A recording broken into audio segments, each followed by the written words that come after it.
Allah Azza wa Jal will be on top of that person along with the others who are doing that sin. So again, I reiterate, I did not say that. I did not say that you may have good time with good intention and sin, or be in a place of sin and say that Allah is merciful. Allah is definitely most merciful, but that doesn't mean that He will let people go without punishment for making sin. So if a person kills someone and say, well, I know you're merciful, boom, blow his head off. What did you do? Say, oh, Allah Kareem.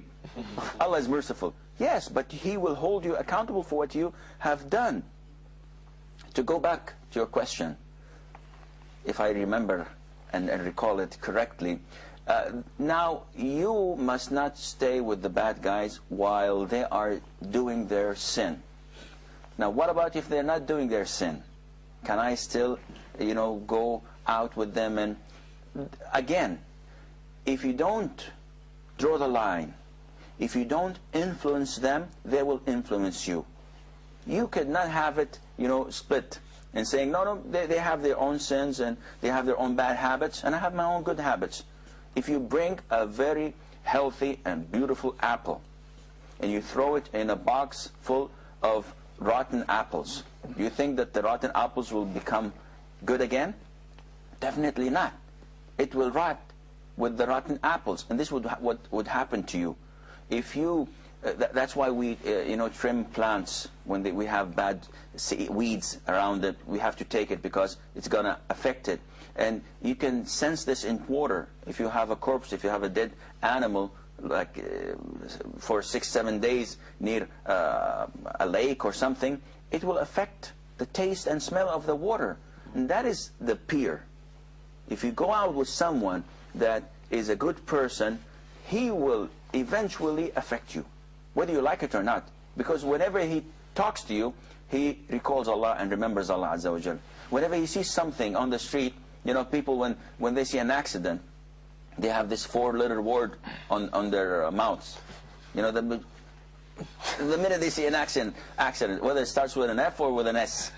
This is typical. Now, remember that if you say La ilaha illallah, and this is the last thing you say, you will enter paradise. Now, what happens is in 99% of the accidents, when you're driving down the road and this truck comes to you, the minute you see it, you swear. You curse. You don't say, La ilaha illallah. Why? Because of the influence of your peers. And who is your peer at the moment? TV set, video, cables, movies, and you see this 24 hours and it affects you. So the minute you are in trouble, you don't say, Ya Allah, La ilaha illallah. While if you were to accompany good guys, whenever they see something, they will say, Subhanallah. This sticks into your mind. So whenever you see something, you always say, Subhanallah. How are you? Yeah, I'm okay. But when you were the good guy, you say, Alhamdulillah. Even if he's not Arab, it sticks to you. So by being with them, I definitely think that this is not a good thing for you to do, because they will influence you. Therefore, you should try your best to change them. Don't, abandon them. Try your best to give them da'wah, give them books, give them leaflets, bring them to good gatherings, teach them whatever you can with an open heart and with honesty. Let them sense your honesty, that you love them. It's not just because you want to dominate them or be on top of them. Just let them feel that you really love them and want the goodness to be for them as it is for you. If you succeed, alhamdulillah. If you don't succeed, then you should look for another group that does this. And I think this is all the time we have for today's program. I hope we have learned something extra. And until we meet next time, fi amanillah. Wassalamu alaikum wa rahmatullahi wa barakatuh.